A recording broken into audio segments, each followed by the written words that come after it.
বিশ্বজিৎ দৈমারী মন্ত্রী, অর্থাৎ আজ অসম বিধানসভায় একটা গুরুত্বপূর্ণ বিষয় অর্থাৎ নকল টাকার বিষয় নিয়ে উত্থাপন হবে এবং গুয়াহাটিতে দেখা গেছে যে 100 টাকার জাল নোট সরবরাহ চলছে বলে এক সরবরাহকারীর কাছ থেকে শোনা গিয়েছে, কি বলবেন সেটা নিয়ে? না, সেটা উত্থাপন হবে। উত্থাপন হওয়ার পরে সরকার মানে কি রকম ব্যবস্থা নেবেন সেটাও এখানে বলবো হাউসে।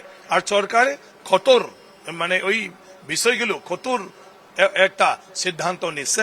এখন তো আপনারা দেখছে ড্রাগস থেকে মানে নিয়ে এইরকম যেগুলো ভালো কার্য না, ভালো কাম না, এইগুলো স্ট্রিক্ট মানে অ্যাকশন লওয়া হয়েছে। আর এই নকল টাকাটাও একরকম কথা।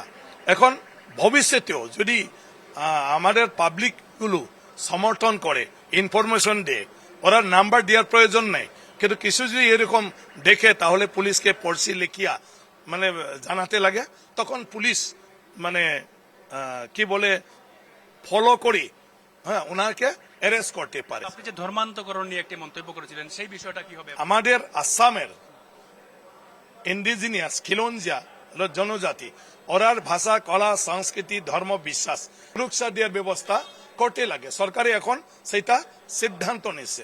তো সবাই নিজের নিজের ধর্ম পালনের প্রতি গুরুত্ব দিতে লাগে। আর ওর জন্য কি সাহায্য লাগে সরকার সেটা দিয়ে দিব।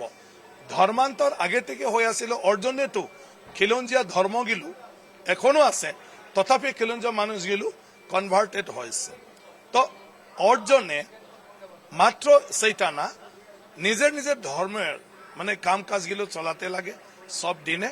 আর ওর জন্য সরকার থেকে কি লাগে সেটা জানালে সরকার ওর জন্য ব্যবস্থা করব। কিছু কিছু আমার সেরকম হয়ে গেছে, ধর্মের নামের যোজনা আসনি আরো জাতির নামেরও আসেনি, এসটি মাইনরিটি, সেটা আমি বলছি। যেগুলো এসটি সম্প্রদায়ের, ওরা যদিও ধর্মান্তর, তাহলেও ওরা ধর্মর নামে এগুলো নিতে লাগে না।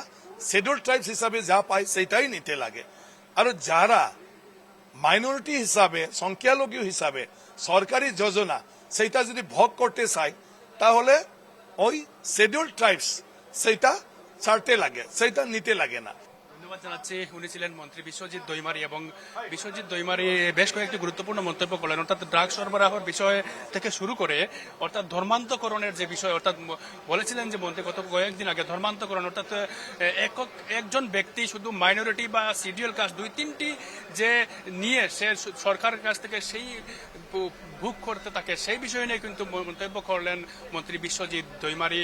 অসম বিধানসভা থেকে ক্যামেরায় এলবাত বেন্দের সাথে মর্তুজা আহমেদ, নিউজ লাইভ বাংলা।